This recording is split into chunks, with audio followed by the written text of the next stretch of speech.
Coming to sort of a little more into digital marketing now as a practice and as a field. Now, what have you seen, or how would you describe the importance of digital marketing in today's age to companies? And how should a company go about in selecting the right digital channels for them to promote their business?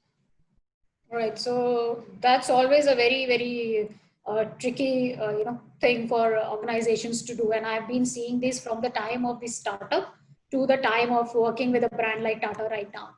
See, digital marketing, there is no escape from it now, right? So you can escape from it as long, but there you will eventually, whether you are in a startup capacity or a large organization, you will have to adapt or adopt digital marketing as part of your marketing agenda. So that's something there is no escape from.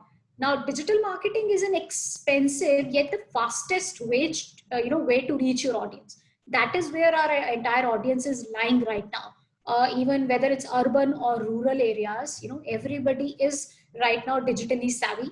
That is how the economy is moving. That's how the countries are targeting, to equip more and more individuals with the power of mobile and internet.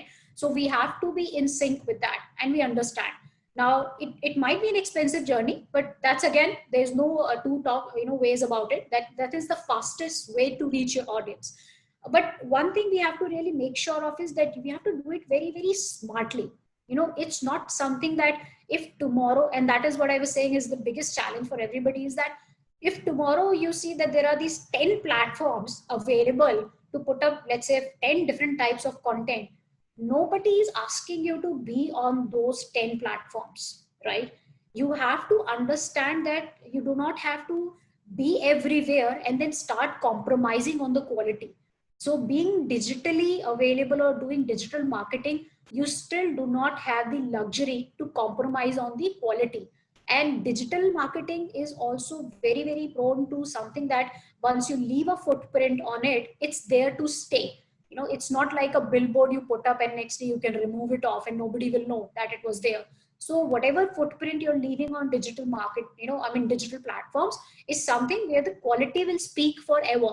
So one of the most important things that every organization should keep in mind, and we always do that, and we are doing right now in our organization as well, is that choose only the right tools that that are required, which fits your goals and you can sustain. So choosing the right tool which you can sustain and you can do a good job there, this is what you should be doing when we talk about digital marketing. So if LinkedIn and Twitter are the only two tools which you think are required right now for my B2B business, just be there. Nobody is asking you to start Instagram, be on Tumblr, be on even TikTok, be everywhere. Nobody is asking you. It won't help you. Be on those tools which are really relevant, which you can be able to sustain with good quality. And always, that's a ground rule which we always follow, is that content and consumer are the king. In fact, content will always be the king. So break down your content on these platforms into different target segments. Like, for example, what we do in Tata at the moment right now is that we have, and it's a very, a recent journey. Like, we just started marketing in our division just almost 9-10 months back.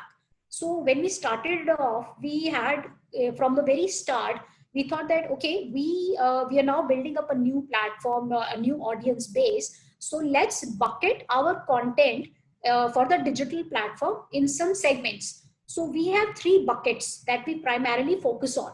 The first one bucket is about promoting our services, where we talk about what are the key cybersecurity services that we have. We talk about our, the goods and the bads about it, how we can help the organizations, and everything related to a service type. The second bucket that we have is about thought leadership, because everybody wants to know, everybody wants to see the faces behind those brands. So the second bucket that we focus around is talking about the thought leadership, establishing that of Tata Advanced System. And the third bucket is about talking about our capabilities. Like when I said a skill and a talent. So the skill is the services type, but the talent is about the people. So we have the third bucket where we talk about our people in terms of, the certifications they might have taken or any kind of achievements they have done. So there is this bucket where we put our content regarding our people.